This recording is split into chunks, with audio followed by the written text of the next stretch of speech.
So here we are, Mecha Warehouse, back for another Minion interview. Today I'm here with Sean, probably with the newest member of the team from the warehouse, not the newest member, period. But even then, I guess, arguably, you're not that new, because Sean actually started doing a lot of per diem help for us over a year ago, actually, right? That was back... Yeah, just over a year ago.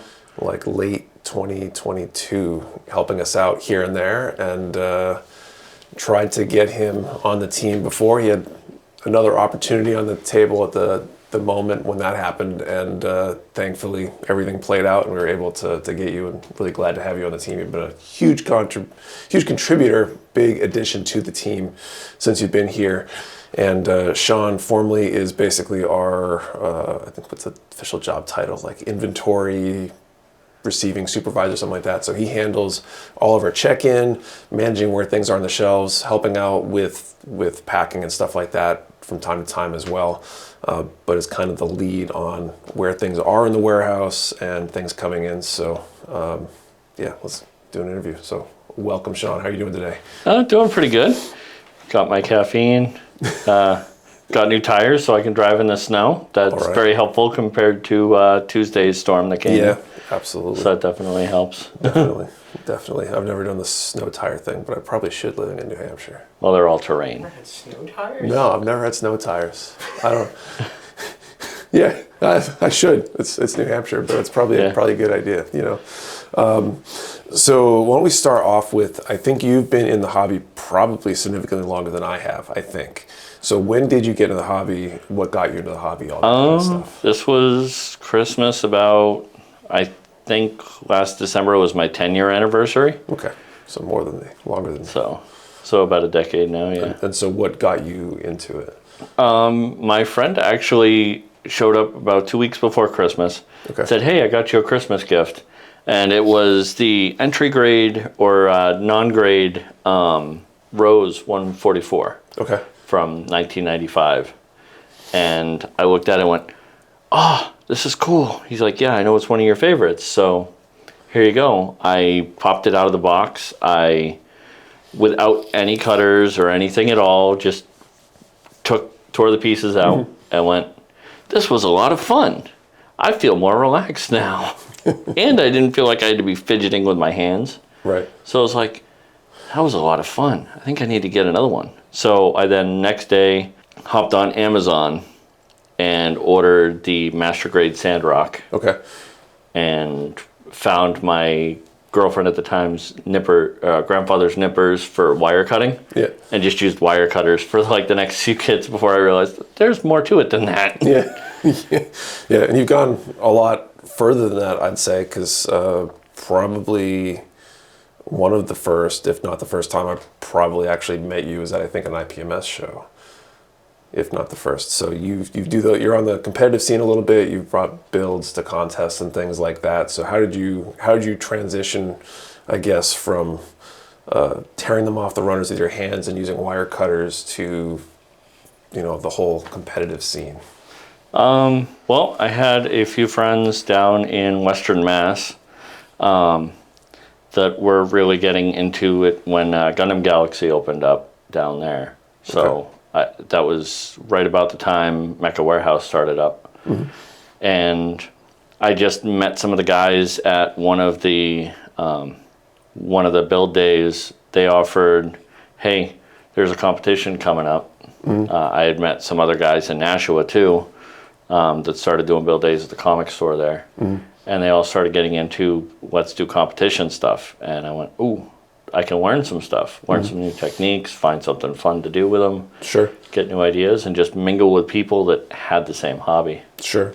On that same note then, what do you think's the biggest thing you've learned from the competitive side of things so far? I would say make sure whatever you're doing, you have a story to tell with it, especially if you're doing anything weathered. Or custom are definitely huge things. Just getting ideas from modern day stuff like tanks and planes and stuff like that. Those tend to be really good eye openers that you can transfer into the Gundam hobby. Sure.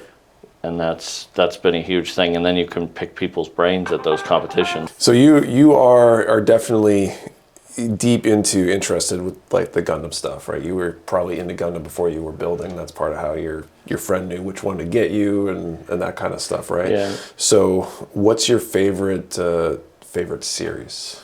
Well, my intro was Wing Okay. on Cartoon Network, because my dad had access to Cartoon Network at the time.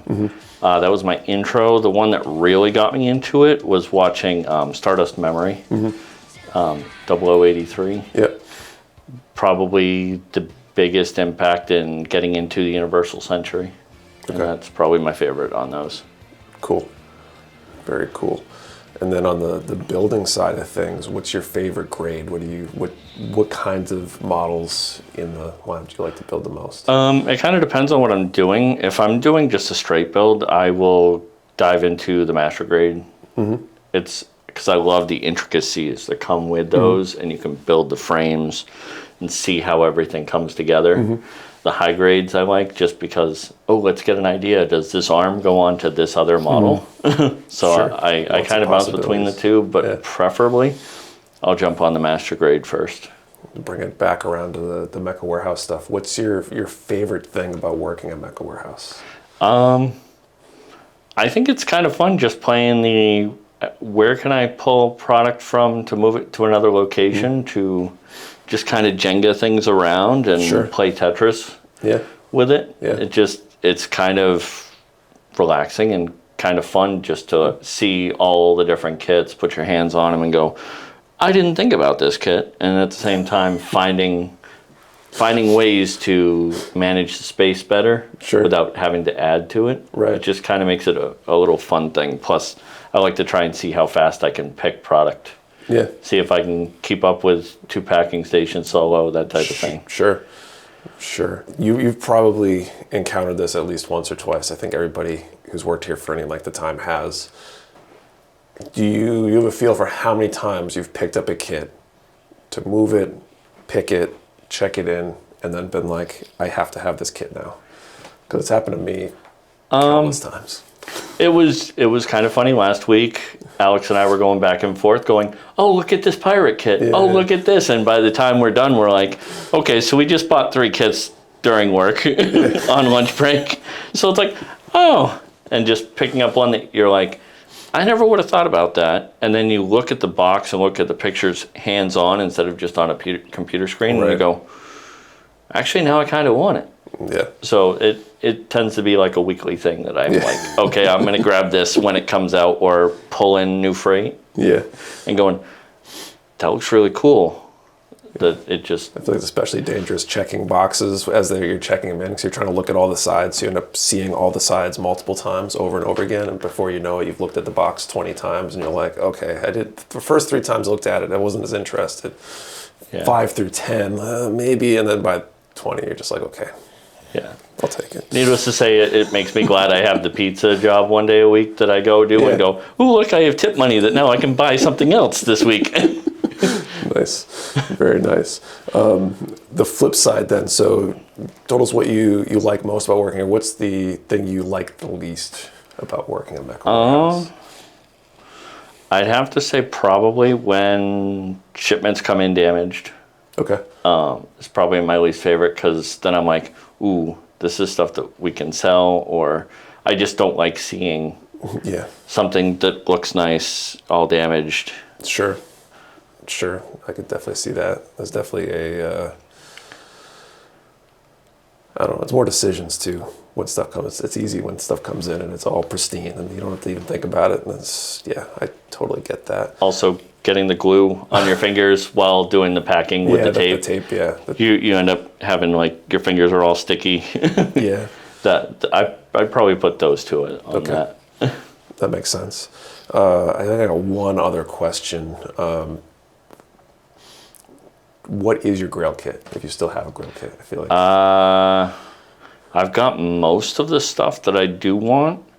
I think the biggest Grail kits are, affordability-wise, the Dendrobium, just to kind of complete the Stardust Memory stuff. That's my last one.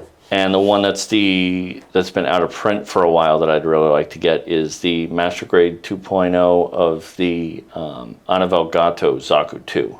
Okay.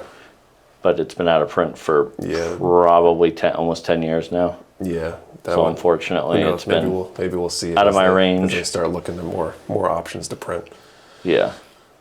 Cool. Very cool. Well, I think that's basically it for the interview. I was watching. If you have any questions for next time, post them down in the comments below. We'll hopefully be going back through maybe some round 2 interviews with some of the members of the team here in the future. And so would love to have your ideas for future interviews.